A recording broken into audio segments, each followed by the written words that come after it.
자, 우리 재무상태표에서 우리 차변인 왼쪽에 이제 자산에 대해서 보여드리는 거에 대한 이야기를 했었었죠. 그럼 지금 우리 재무상태표는 지금 일정 시점에 우리가 가지고 있는 재산 상태 중에 차변인 왼쪽에 이 자금의 운용을 지금 쓰고 있다라고 보시면 돼요.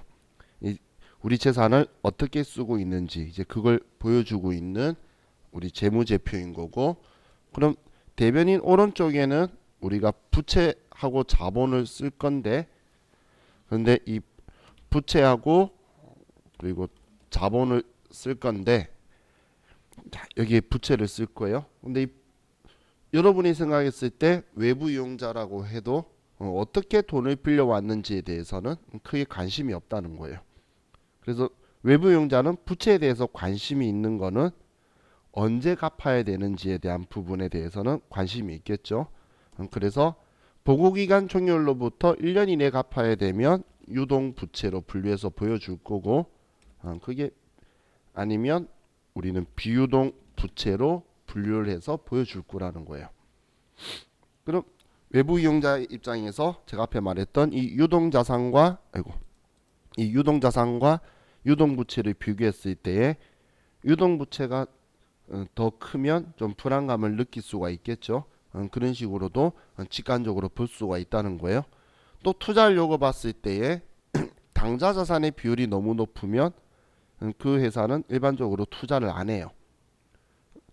왜 투자를 안 하냐면 자금을 운용해서 현금화 시키려는 노력을 안 하는 회사죠. 그냥 계속 가지고 있는 회사잖아요.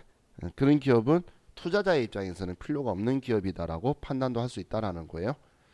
자, 그리고 이제 자본이라는 게 있는데, 자, 이 자본은 순수한 내돈이죠. 그럼 순수한 내돈을 일단 두 분류로 나눠요. 납입 자본하고 그리고 손익 자본으로 이렇게 둘로 나누는데, 자, 이 표현은 우리 책에서는 표현을 안 하고 있을 거예요. 이건 상법에서 나누는 분류고, 지금 우리 글자는 42페이지에 적혀 있는 거 제가 적어 드릴 거예요. 그럼 이 납입 자본이라는 게 뭐냐면 투자 받아서 내 돈이 된 거예요. 그래서 얘를 자본금, 자본잉여금 일단 분류 쓰고 설명드릴게요. 자본조정 이렇게 분류를 나눠서 보여줄 거고, 손익자본은 기타 포괄, 손익 누계액, 그리고 이익잉여금 이렇게 분류를 나눠서 외부 이용자한테 보여줄 거예요.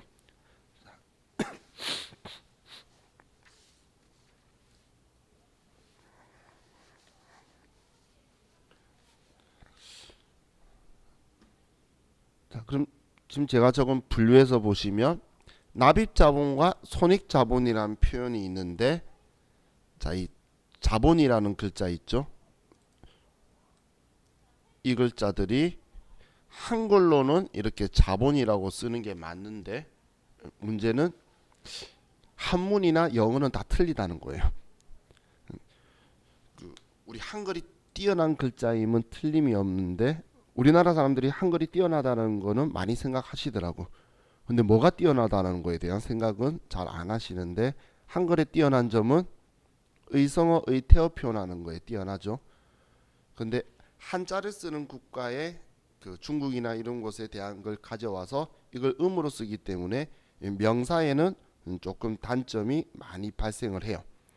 그래서 한자로 적혀 있는 글자를 한글로 쓰면 자본이 다 맞는데, 근데 한자는 다 틀려요. 그리고 영어로도 얘는 자본은 이쿼티, 얘는 캐피탈, 얘는 인컴이에요. 그럼 전혀 다른 거죠. 근데 요즘 우리 그 인터넷 검색을 해서 그 공부를 하실 때 참고 자료를 쓰시는 분들이 있는데, 이 자본 전체를 보시려 그러면 캐피탈을 보시면 안 되고 이쿼티를 보셔야 돼요.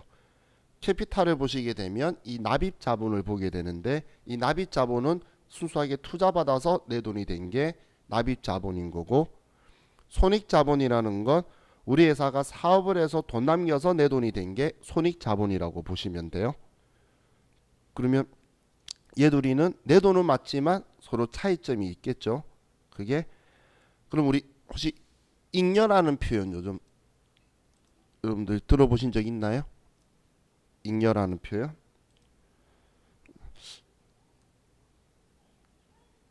제가 그 대학교 다닐 때 학교에서 친구들 사이에 별명이 잉여인간이었어요. 제가 계속 그냥 빈둥빈둥거리고 다녀서 그런가 본데, 근데 잉여라는 표현이 남아돈다 뭐 이런 뜻의 의미인데, 잉여인간은 그 사람이 남아도는 것 같지만 잉여금이라고 하니까 돈이 남아돌면 아주 좋은 거죠, 기업 입장에서는. 그럼 이 돈이 남아 있는데, 이 돈이 남은 게 우리가 투자를 받아서 돈이 남은 건지 사업을 해서 돈이 남은 건지 이 두 개를 구분해서 표현하라는 거예요. 그게 우리 회계 기준에서 잉여금 구분의 원칙이라는 걸 이제 가지고 있는데, 잉여금 구분의 원칙을 가지고 있는 이유 중에 하나가 우리 회사 돈이 되었는데 이 돈이 투자로 인해 발생한 건지 사업을 해서 돈이 남게 된 건지를 외부 이용자한테 정확하게 표현을 해주라는 거예요. 자, 우리 여러분들이 아마 살아가시면서 그 주식이라는 걸 하실 수도 있겠죠. 아직 안 해보신 분도. 근데 그 주식을 하실 때에 액면가라는 게 있어요. 주식의 주권에 인쇄되어 있는 그 액면가의 주식을 살 수 있는 주식은 현실적으로는 없어요. 그런데 만약에 여러분이 액면가로 살 수 있는 주식을 보게 된다면 저한테도 꼭 기회를 주시면 고마울 만큼 현실적으로는 불가능해요. 근데 이걸 주식을 발행하는 회사 입장으로 이제 거꾸로 표현을 할게요. 내가 주권 100만 원짜리를 주고 300만 원, 400만 원 혹은 3천만 원씩 받는다는 거예요. 그럼 주식의 액면 금액보다 돈을 더 많이 받기 때문에 그러면 주식을 발행하면서 그냥 우리가 투자 받으면서 돈이 남을 수가 있겠죠. 그런 형식의 돈이 자본잉여금이라는 거예요.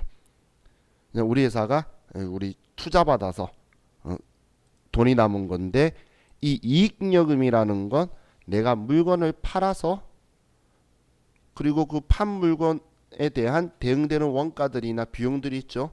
그런 걸 다 빼서 돈이 남은 게 이익잉여금이에요. 그럼 외부 이용자 입장에서는 지금 이 이익잉여금에 관심이 매우 많겠죠.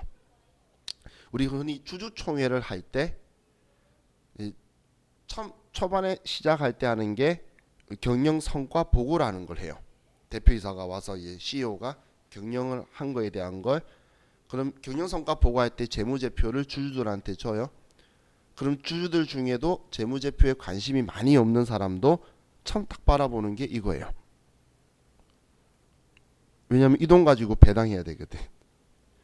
우리가 투자 받아서 배당하는 건 좀 이상하죠. 근데 사업에서 돈 남겨서 배당하는 건 당연히 현실적이고 가장 이상적인 거예요. 그냥 우리 일상생활에 우리끼리 지금 우리 20명끼리 사업한다 볼게요.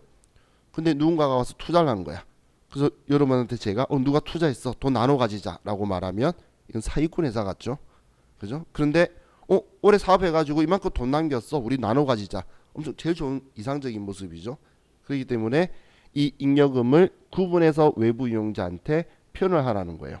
이걸 구분해서 표현을 안 하면 경영 성과 보고할 때에 잉여금이 낮으면 그냥 주식 발행해 놓고 들어가면 돼요. 그럼 무조건 돈이 남기 때문에 그걸 이제 사전에 방지하기 위해서 이렇게 구분을 해서 외부 이용자한테 보여주는 거예요.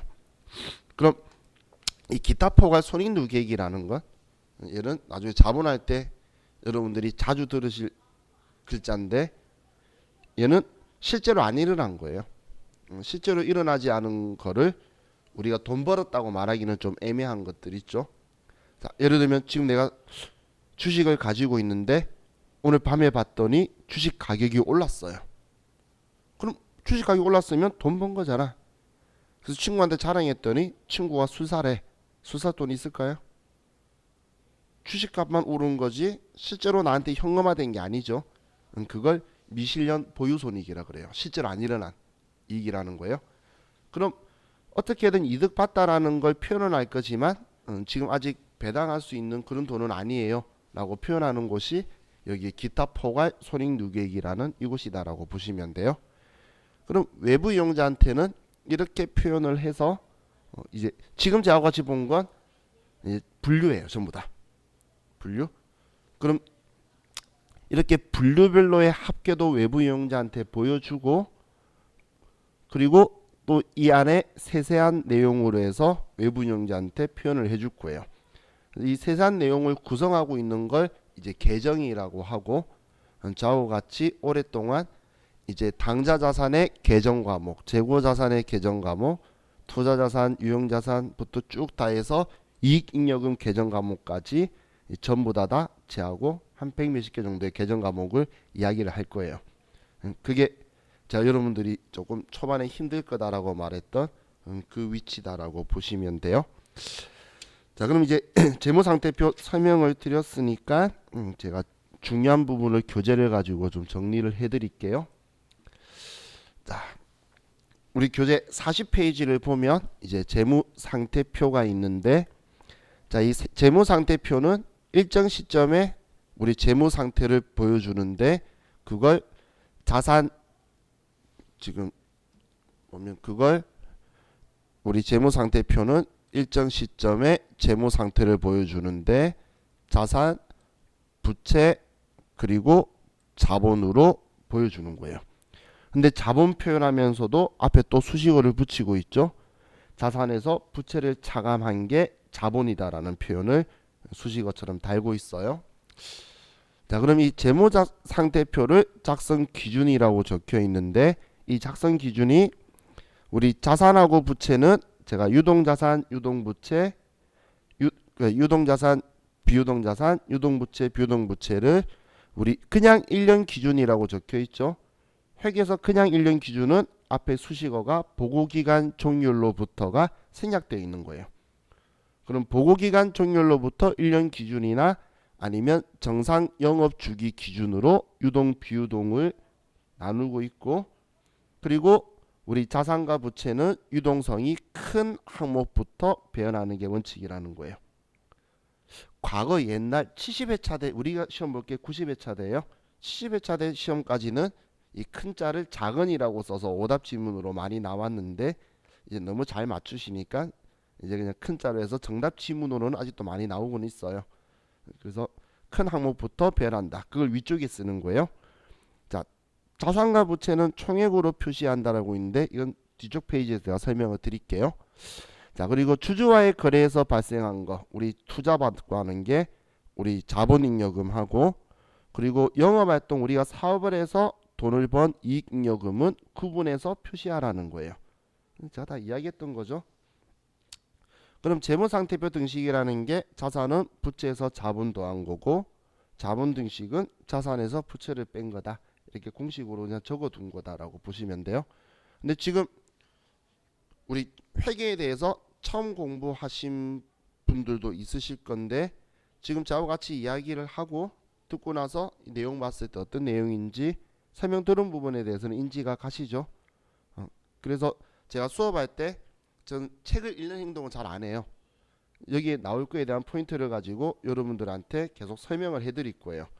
그리고 나서 책을 읽으셨을 때 책이 여러분한테 읽힐 수 있도록 제가 설명을 다 드릴 거니까, 나중에 제가 복습하라고 말씀드릴 때는 책을 가지고 쭉 읽어보면서 무슨 내용인지 인지할 수 있고, 인지가 안 되는 걸 그때그때 저한테 질문하시면 돼요. 자, 그럼 재무상태표 기본 구조에서 자, 안에 있는 요소들은 제가 자산은 유동자산, 비유동자산 나눠서 그 안에 뭐 당좌자산, 재고자산 썼던 내용들이에요.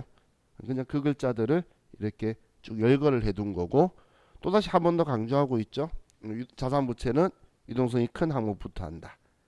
자, 그리고 자산 부채의 유동성, 비유동성 구분이, 우리는 유동자산이 우리가 보고기간 종료일로부터 현금화되거나 정상 영업주기 이내에 현금화된다라는 표현을 지금 주의라고 적혀 있는데, 이 책에서 이 부분이 조금 미스인 것 같은데, 이 주의라는 표현은 그냥 참고의 역할이지 정말 중요하다는 뜻이 아니에요. 우리 책에서. 그래서 주의 적혀 있는 걸 중요한 걸로 오해하지 마시고, 그래서 지금 여기에도 그냥 정상 영업 주기 이내에 일어난다면 보고기간 종료로부터 1년 이내 실현 안 돼도 유동자산이다. 제가 표현했던 그걸 적어 놓은 거예요. 그럼 비유동자산은 유동자산 아닌 그 이후에 일어나는 게 다 비유동자산이고 유동부채, 비유동부채도 그렇다는 이야기를 이렇게 적어둔 거예요. 자, 그럼 우리 다음 페이지로 넘겨서 보면 자본의 분류라고 해서 쭉 적혀 있는데 자, 안쪽에 있는 내용들 보실 필요 없어요. 제가 앞에 이렇게 표현했었죠. 얘네들이 손익자본이다. 얘가 납입자본이다. 그 정도까지만 지금은 인지하고 계시면 돼요. 여기에 적혀 있는 글자들은 전부 다 계정 과목으로 제가 여러분한테 하나씩 설명을 다 드릴 거예요. 그렇기 때문에 그냥 이 분류 정도까지만 오늘 보시면 돼요. 자, 그럼 자산과 부채의 총액 표시라는 게 있는데 자, 우리 예를 들어서 이렇게 생각을 좀 해볼게요. 자, 우리가 같은 A라는 회사한테 자, 잠시만요. 자, 예를 들어서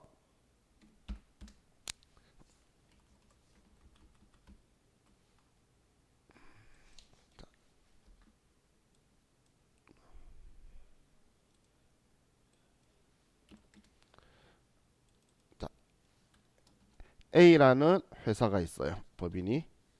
근데 이 A라는 법인한테 내가 받을 돈이 있고 그리고 갚을 돈이 있다라고 볼게요. 내가 받아야 될 돈도 있고 같은 한 회사에 갚아야 되는 돈도 있다라는 거예요. 그럼 우리가 방금 이 자산 부채라는 걸 봤는데 자, 받을 돈은 자산일까요? 그죠? 이때 항상 정확한 확신이 안 설 때 이런 생각을 하세요. 받을 돈의 반대가 갚을 돈이라는 건 알겠죠? 그럼 갚을 돈은 부채일까라고 생각해 보면 부채라는 거 확신 드시죠? 그러면 받을 돈은 자산인 거예요. 그럼 이 받을 돈은 나한테 자산이고 갚을 돈은 나한테 부채라는 거예요. 그럼 이걸 우리가 자 봤을 때에 A라는 이 회사한테 내가 받을 돈이 100만 원이 있고 갚아야 될 돈이 60만 원이 있다고 볼게요.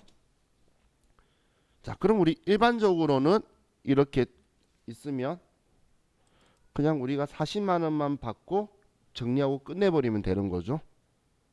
같은 한 회사한테 100만 원 받아야 되고 60만 원 갚아야 되면 40만 원만 받고 끝내버리면 되잖아. 일명 우리 60만 원은 서로 퉁치자. 조금 유식한 사람은 상계하기로 했다. 이런 표현을 쓰죠. 그래서 40만 원만 받으면 된다고 표현할 수 있는데 자, 그럼 죄송해요. 내가 뭔 짓을 했지?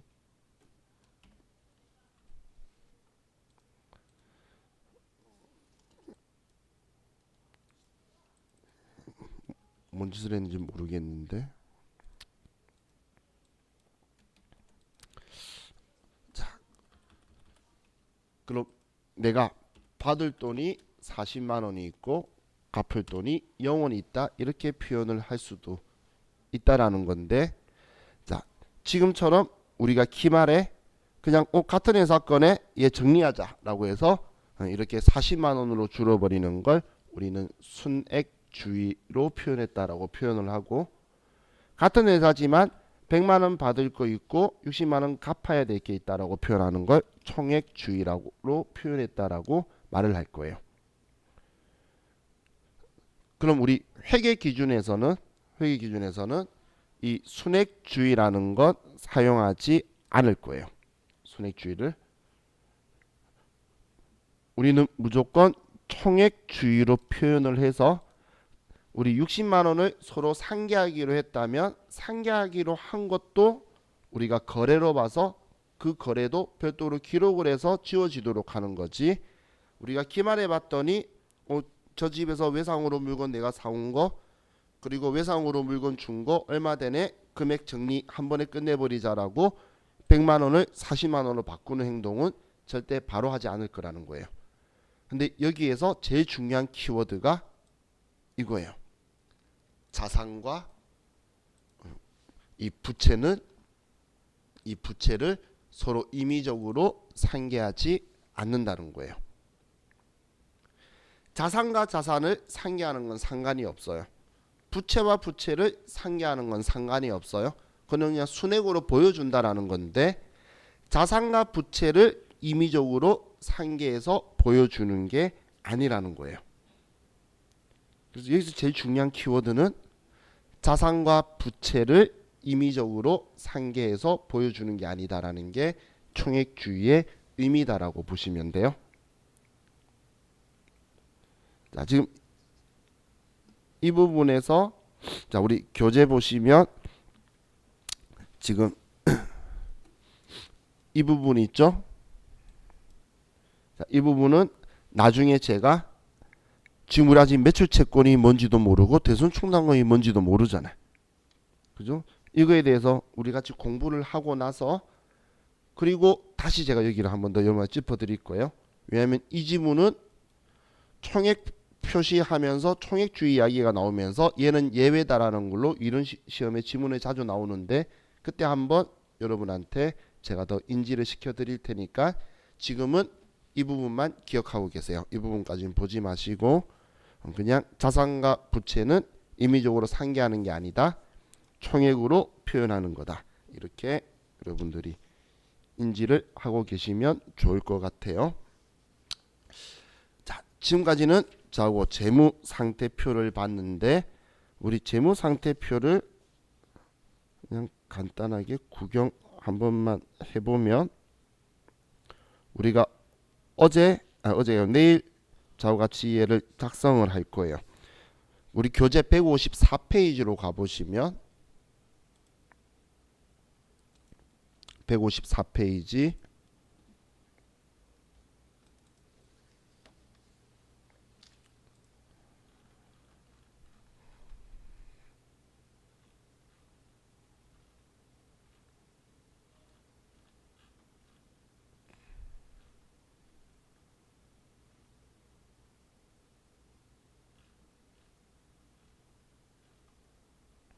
여기에 이제 재무 상태표의 약식 그림이 나와 있죠. 지금 여러분 교재 154페이지에 자, 그럼 제가 지금 표현할 때에 이렇게 T자로 썼던 이유가 외부 이용자한테 보여줄 때도 이렇게 보여줄 거예요. 이런 형식으로. 그러면 재무 상태표에 우리 회사가 지금 몇 년째 사업을 하고 있는 몇 기의 사업 연도고 일정 시점 며칠 현재 그리고 우리 회사의 이름은 무엇이고 여기에 적혀 있는 회계 단위는 원이다, 몇천 원이다, 아니면 달러다, 유로다라가 적혀 있을 거예요. 그리고 이 좌측에는 전부 다 자산으로 적어서 유동자산, 비유동자산 분류하고 여기에 또 당좌자산, 재고자산, 투자, 유형, 무형, 기타 비유동 우리 봤던 글자들이죠. 이렇게 진한 글씨들은 지금 합결해서 보여주고 그리고 오른쪽에는 우리 대변이라고 제가 표현할 거라 그랬죠.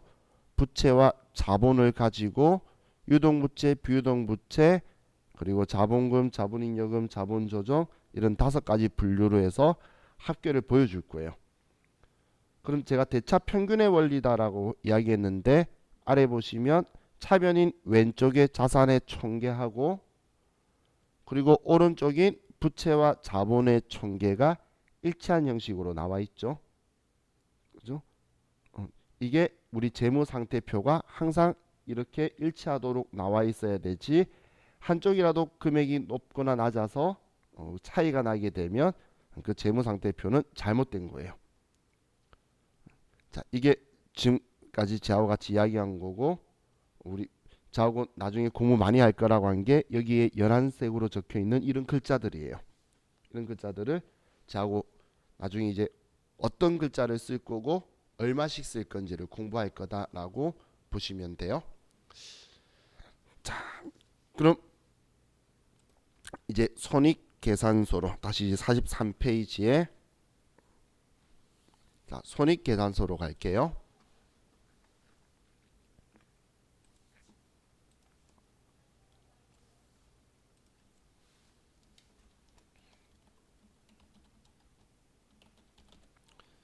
자, 이 손익계산서의 키워드는 일정 기간 경영 성과 수익 비용이 우리 손익계산서의 키워드예요.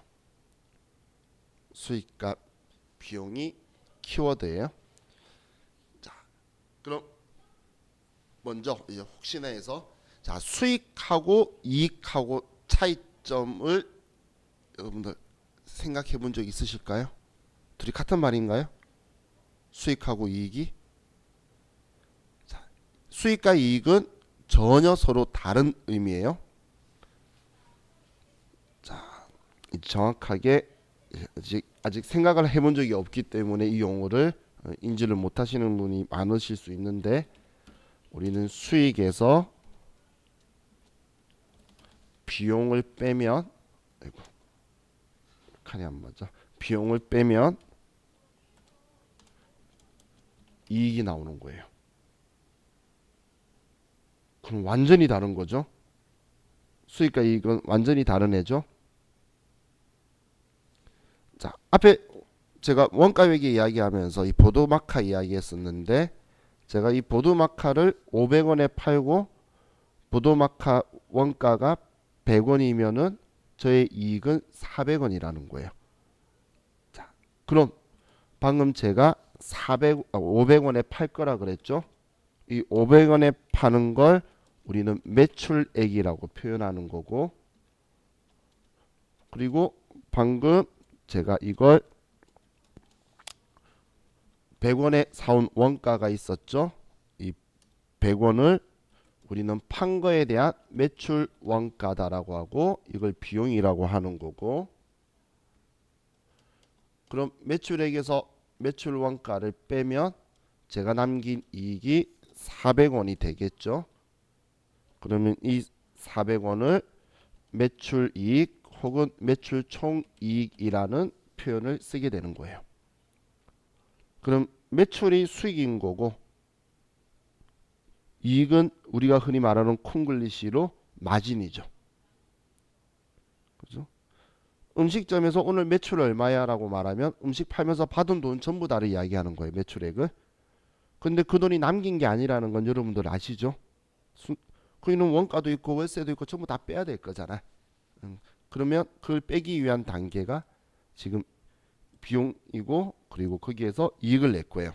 그럼 자, 우리 교재를 가지고 조금 보면, 교재가 뒤에 44페이지에 보시면 매출액에서 매출 원가를 빼면 매출 총이익이라고 제가 적었었는데, 총손익이라고 적혀 있는 건 뭐냐면 손실일 수도 있고 이익일 수도 있다는 거예요. 원가가 더 크면, 판 거보다 원가가 더 크면 손해일 거잖아요. 그래서 그 두 개를 섞어서 쓴 표현이 손익이에요. 손실이나 이익을 섞어서 쓴 표현이 우리 손익이다라고 보시면 돼요. 그럼 방금 제가 500원에 팔아서 원가가 100원이라 그랬는데, 그 100원이라고 말한 원가는 순수한 물건 가격이죠. 그럼 그 물건을 제가 팔기 위해서 가게 월세라든지 직원 인건비라든지 뭐 전기세라든지 이런 거는 전혀 고려 안 한 거였잖아요. 물건 사온 가격이 100원이었죠. 그 100원은 팔린 거에 대한 원가인 거고, 그럼 여기에서 또 내가 팔기 위해서 들어간 돈들 있죠. 사무실 관리비라든지 세금이라든지 이런 것들을 빼야 실제 내가 영업을 하면서 돈을 벌었는지 손해를 봤는지를 볼 수 있다는 거예요. 자, 예를 들어서 방금 500원 팔아서 원가가 100원이고 400원 남긴다면 사업을 할 만한데, 봤더니 판매 관리비가 직원 인건비가 너무 비싸서 걔 월급 주고 나니까 영업이익이 마이너스가 뜨는 거예요. 그럼 나는 이 사업을 할 필요가 있나요? 필요가 없겠죠. 그렇기 때문에 여러분들이 나중에 세무사 사무실 가거나 그러면 그 거래처 사장님들이 이걸 많이 물어봐요. 중간 마진이 얼마예요? 근데 그런 말을 왜 물어보냐면, 중간 마진이 이 매출 총이익을 이야기해요. 그럼 얘가 높은데 얘가 많아서 작으면 지금 이 부분을 손을 대는 거예요. 직원들 월급이나 아니면 전기를 좀 아껴 쓴다든가 줄여야지 영업이 나오는데 중간 마진이나 말하는 매출 이익이 낮으면 지금 사업 업종을 바꿀 생각을 하는 거고, 그런데 얘는 높은데 영업 이익이 낮으면 이제 뭔가 판매하는 구조에서 잘못되어 있을 수가 있겠죠. 그래서 이렇게 구분을 해서 보여줘야지 외부 이용자한테도 유용한 정보가 될 수 있다는 거예요. 그럼 근데 우리 회사가 은행에서 돈을 받거나 이자를 주거나 이자를 받거나 하는 회사가 아닌데도 우리는 은행 거래를 하면 이자를 주거나 이자 받는 일이 생기겠죠. 그걸 이제 영업 활동하고 관계가 없다고 표현할 거예요. 자, 회계상에서 영업 활동이라는 건 우리 법인을 설립한 목적대로 행위를 하는 걸 영업 활동이라는 표현을 써요. 그럼 우리가 영업 외라는 건 우리 회사를 설립한 목적이 아닌, 즉 우리하고는 수업하는 게 영업 활동인데 수업해서 수강료를 받는 건 매출이라고 할 수 있지만, 자 지금 우리 학원에도 컴퓨터가 있죠. 이 사용하던 컴퓨터를 팔아서 돈을 받으면서 매출했다라고 하면 여러분 생각에도 표현이 이상하죠. 그런 건 하지만 돈은 받았잖아. 그런 걸 영업 외 수익이라고 하는 거예요. 그럼 얘네들을 가감을 하면 이제 법인세를 빼기 전 이익이 나올 거고, 그럼 이 돈 가지고 법인세를 계산해서 법인세를 내고 나면 이제 당기 순이익이라고 해서, 이 당기라는 건 이번 회계 기간 동안 얼마를 벌었어요 라고 보여주는 거예요. 그럼 외부 이용자한테 우리가 이 회계 기간 동안 얼마를 벌었는지를 이제 보여주는 게 주된 목적이다라고 보시면 돼요. 그럼 죄송해요. 자, 우리 이 매출이다, 매출 원가다라고 표현을 하기 위해서는, 자 우리는 발생주의 회계를 쓸 건데, 자 이 표현은 우리 앞쪽에서 좀 봤었어요. 근데 제가 뒤에서 설명드릴게요 라고 했던 부분 있죠. 우리 개념체계에서. 자 얘는 수익은 실현주의를 구현을 하고, 자 비용은 수익 비용 대응의 원칙을 구현하는 걸 우리는 발생주의 회계라고 하는 거예요. 자 뭔가 표현하면 얘가 거창해 보이고 있어 보이는데 뭐 실질적으로는 별 큰 의미가 있는 건 아니에요.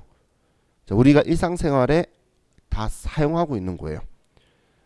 자, 여러분이 옷을 파는 가게를 하고 있어요. 직원 그래서 거기 손님한테 옷을 팔았어요.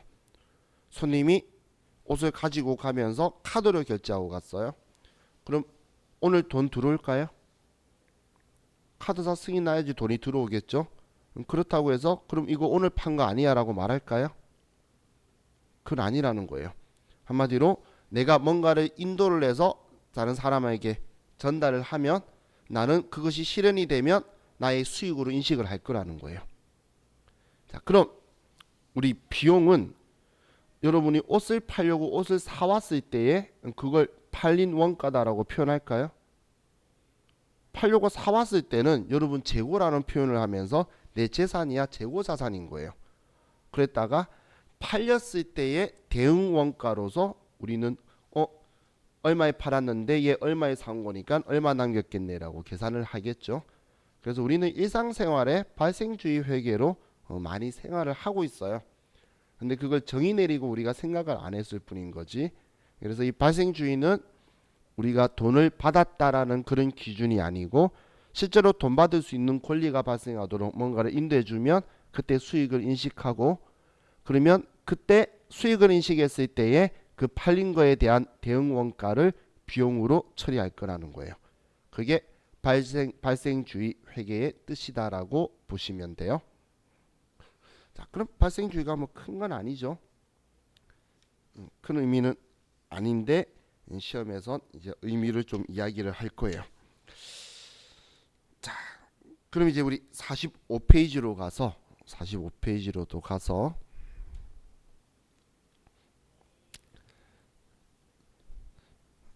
아래에 현금 흐름표, 자본 변동표, 주석을 또 이야기해 드릴 건데, 자 이걸 보면 먼저 현금 흐름표는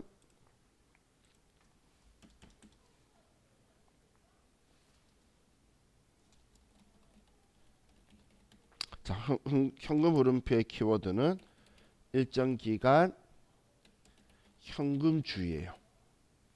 현금주의. 자, 참고로 발생주의와 현금주의는 반대 표현이다라고 생각하시면 돼요. 그럼 일정 기간 현금주의 그리고 이걸 영업활동 현금 흐름, 투자활동 현금 흐름, 재무활동 현금 흐름 이렇게 나눠서 이제 얘를 표현해 주는 게 현금 흐름표라는 우리 재무제표예요.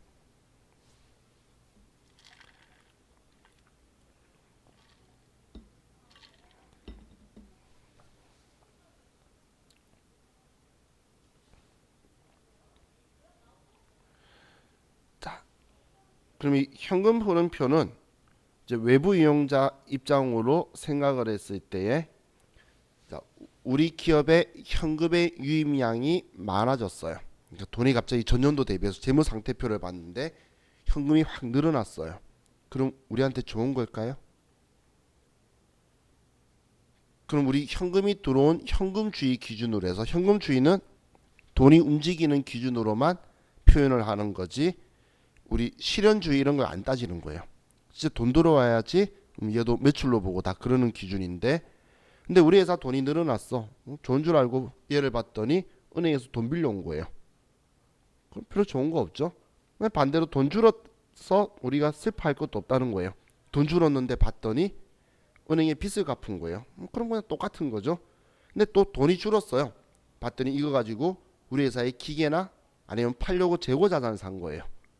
이런 식으로 현금이 움직였을 때에 어떤 형식으로 움직였는지를 일정 기간 동안에 이 영업활동 현금 흐름, 투자활동 현금 흐름, 재무활동 현금 흐름으로 분리를 시켜서 외부 이용자한테 표현해주는 재무제표라고 보시면 돼요. 그럼 우리는 손익계산서라든지 다른 것들은 일반적으로 발생주의 회계를 쓰고 있기 때문에 그런 발생주의 회계가 다 표현하지 못하는 걸 현금주의로 표현해주기 위해서 외부 이용자한테 전달해주는 재무제표라고 보시면 되겠죠.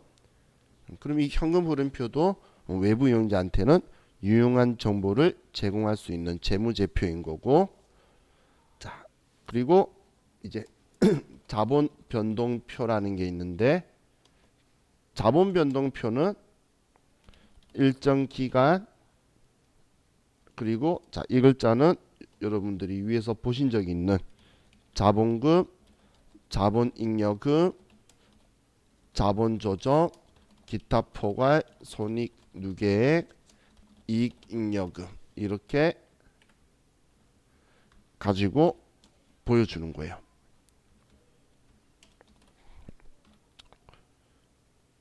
얘네들 5분류를 가지고 이번 회계 기간 동안 자본금의 변화와 자본잉여금의 변화와 자본조정의 변화와 기타 포괄 손익 누계액의 변화와 이익여금 적었네. 잉여금의 변화와 이것들을 이제 구분해서 보여주는 거예요. 자, 우리 회사의 자본이 줄었어요. 자본은 순수한 내 돈인데 순자산이라고 부르는 건데 자본이 줄었을 때에 자 우리 회사가 안 좋은 상황이냐라는 걸 한번 생각을 해본다는 거예요. 근데 봤더니 자본금이라는 얘가 줄었어요. 자, 자본금은 우리가 발행한 주식수만큼의 주주들이 있는 건데 얘가 줄었다는 건 주주가 줄었다는 거예요. 내 주식은 그대로인데 주주가 줄었으면 나한테는 좋을까요? 안 좋을까요? 자, 우리 이렇게 생각하면 돼요. 우리 전년도나 올해나 똑같이 돈을 벌었는데 나눠 가져야 될 사람이 20명이었다가 15명으로 줄었어요. 그럼 우리 입장에서는 좋은 거죠. 그죠? 한마디로 주식회사는 배당을 해주기 싫으면 자기가 발행했던 주식을 사와서 없애버리는 행동을 할 거예요. 비싸지만 이익에 대해서 배당을 안 해줘도 되니까 그게 좋겠죠. 그냥 우스갯소리로 주주들 입장에서 나만 아니면 돼. 그럼 이 회사의 자본은 줄었지만 주주들 수가 줄어드는 거니까 오히려 내 입장에서는 배당 받을 때 유리하게 된다는 거예요. 나의 지분율이 높아질 거니까. 근데 반대로 우리 회사의 자본이 높아졌는데 봤더니 주식 왕창 발행한 거예요. 그래서 얘 둘이가 늘어난 거야. 그럼 나한테는 좋을 건 당연히 하나도 없겠죠. 그냥 나눠 가져야 될 사람만 늘어난 거예요. 그러면서 우리 회사 규모만 커졌구나 이렇게 생각을 하는 거예요. 혹은 돈이 될지 안 될지도 모르는 게 늘어났다든지. 얘가 늘어나면 뭐 제일 이상적이겠죠. 이번에 돈 많이 벌었나 보네. 그래서 늘어났다면 그냥 좋은 거, 진짜 순수하게 좋은 거니까 이렇게 이 자본의 분류를 구분해서 외부 이용자한테 보여주는 거예요. 자, 그리고 마지막으로 우리 재무제표 중에 주석이라는 게 있는데, 자, 이 주석이라는 건 외부 이용자한테는 지금 현재 트렌드예요. 외부 이용자들이 오인할 수 있는 정보나 이런 것들을 전부 다 집약을 해서 외부 이용자한테 제시해주는 재무제표 중에 하나다라고 보시면 되는데, 자, 이게 제가 트렌드라고 표현했는데 그 이유가 과거에는 자, 우리가 기간별 보고의 원칙이 있는데 보고하는 수단에 대해서도 정립을 해둬야 되겠죠. 그래서 공시의 원칙이라는 게 있어요. 외부 이용자들이 누구나 확인할 수 있도록 공시하라는 거예요. 근데 지금처럼 인터넷이 발달되기 전에는 그래서 경제신문에다가 몇 회 이상 게재를 하고 우리 관공서에 게시를 했어야 됐는데, 자, 지금 현재는 우리가 인터넷이 발달이 되어 있죠. 자, 여러분들이 과거에 회사를 다닌 적이 있으시다면 그 회사가 주식회사였으면 한번 생각해 보시면 정체도 몰랐던 우리 회사 소개 홈페이지가 있는 걸 우연히 보게 된 적이 있으신 분이 있으실 거예요. 근데 그 회사 소개 홈페이지가 회사를 소개하려고 만드는 게 아니라 거기에 회사 정보 칸 쪽에 경영 정보라고 해서 우리의 재무제표를 거기에다 올려두면 공시의 원칙을 다한 걸로 보게 돼요. 그래서 이제 거기에다가 요즘 여러분들이 삼성전자든 뭐든 어느 회사든 간에 기업 들어가시면 회사 정보에 경영 정보라고 해서 홍성가에서 재무제표를 볼 수 있도록 다 들어가 있을 거예요. 그럼 컴퓨터로 그걸 보여주다 보니까 이 주석이라는 건 우리 책 읽다 보면 아래에 첨자로 일 적어놓고 아래 칸에 뭐에 대한 설명 쓰거나 아니면 그림 같은 거 할 거면 뒤에 별첨으로 하는 이런 게 주석인 건데, 근데 지금 우리 인터넷으로 이걸 하다 보니까 뭔가 필요한 정보에 링크를 걸면 그쪽으로 휙 날아가서 보여줄 수 있다는 거예요. 그래서 출력을 하면 너무 많이 나와서 출력을 못할 만큼의 양을 지금 주석으로 달고 있어요. 왜냐하면 지금 주식하는 사람이 너무 많겠죠. 그럼 주식하는 사람들이 재무제표라는 걸 당연히 많이 보게 되고 과거보다 비전문가들도 많이 보다 보니까 그분들이 오인할 수 있는 정보를 이제 더 설명을 해주기 위해서 많이 넣어둬요. 자, 예를 들면 자, 앞에 여러분들이 유동자산이 1억인데 유동부채가 10억이면 투자 안 할 거라 그랬죠. 그런데 그 유동부채 10억이 은행하고 10년간 매년 갱신계약하기로 약정이 되어 있는 거예요. 하지만 계약서에는 1년으로 되어 있기 때문에 유동부채로 표현만 해야 되는 거야. 그럼 난 10년간 자동 연장하기로 했다는 은행과의 화약서를 가지고 외부 이용자한테 보여주고 싶겠죠. 그러면 거기 유동부채 있는 쪽에다가 주석을 달아서 그 화약서를 주석에다가 뒤에 첨부를 해놓으면 여러분들이 봤을 때 올해 안 갚아도 되네. 그러면 여러분들한테 그 10억이라는 올해 갚아야 되는 리스크가 사라지게 되겠죠. 그러면 투자 안 하겠다는 마음이 사라질 수 있다는 거예요. 또 이 주석에는 자, 과거에 장부였는데 과거 옛날에는 재무제표였는데 지금은 재무제표가 아닌 이익잉여금 처분계산서라는 게 있어요. 자, 이익잉여금 처분계산서는 재무제표가 아니에요. 얘는. 그런데 투자자 한국 사람들은 이 이익여금 처분 계산서를 매우 좋아해요. 자, 이 이익여금 처분 계산서는 우리 주주총회의 내용을 적어 놨다라고 보셔도 뭐 다름이 틀린 게 아닌데, 지금 보시면 이익잉여금이 사업에서 돈 남긴 거죠. 사업에서 돈 남긴 걸 처분한다는 건 주주들끼리 회의를 해서 어떻게 얘를 처분하기로 했는지를 이제 같이 결의를 하고 주주총회 결의 내용이에요. 그래서 그걸 계산해서 얼마 회사에 남겨놓고 얼마 배당하기로 했다, 이런 것들을 써놓는 거예요. 근데 이 이익잉여금 처분 계산서가 우리나라 재무제표에서 사라진 이유가 그 IMF 시절에 이제 그 일이 발생을 했어요. 그 IMF 시절에 우리나라가 외국의 그 외국 기업들의 투자를 받는 게 목표였는데, 근데 우리나라가 망해가고 있고 외국 사람들이 알아볼 수 없는 회계 기준을 쓰고 있었던 거예요. 그럼 망해가는 나라의 회계 기준을 공부해서 투자할 기업은 없겠죠. 그래서 이제 IFRS하고 US 갭을 자질을 하면서 어느 쪽을 선택해서 따라갈까 하다가, 자, 제일 중요한 게 그 두 회계 기준에는 이익잉여금 처분 계산서가 없는 거예요. 그 이유가 여기에 현금 배당을 얼마 했다라는 정보가 있는데, 그럼 주주가 가지고 있는 주식 수는 조사만 하면 금방 나와요. 그럼 누가 주식 얼마 가지고 있는데 현금 배당 얼마 했다면 저 사람이 얼마 돈을 배당 받아갔다라는 사실이 오픈되게 되겠죠. 그럼 외국 사람들은 그걸 자기 프라이버시라 생각해서 되게 싫어해요. 근데 한국 사람은, 지금 이건희 회장이 죽었죠. 근데 옛날에 그 사람 살아있을 때에 삼성에서 배당 얼마 받았다가 경제신문 일면에 톱뉴스로 나오는 게 대한민국이에요. 한국 사람들은 얼마 배당이 되고, 그리고 저 또한 우리가 배당 받으려고 은행 이자보다 좋은 배당처를 찾아서 연말에 넣었다가 여름 되기 전에 빼기 위해서 넣을 때 이걸 좀 좋아해서 보는데, 근데 외국 사람들은 이걸 싫어한다는 거예요. 그래서 이걸 재무제표에서 빼고, 그럼 그래도 우리나라 사람한테 투자 받으려면은 어딘가 보여줘야 되잖아요. 그래서 이 이익여금 처분 계산서를 한국 사람한테 투자 받을 기업들은 주석 속에다 넣어두는 거예요. 주석에는 참고할 수 있는 내용들을 다 넣어둘 수 있는 곳이니까 여기에 넣어두고, 그런데 외국 사람한테 투자 받는 게 주된 곳의 기업들은 그래서 이익여금 처분 계산서가 주석에도 안 들어가 있어요. 오히려 그분들이 싫어하다 보니까 아예 빼고 있고, 이거는 주석 속에 있는 선택 사항이다라고 보시면 돼요.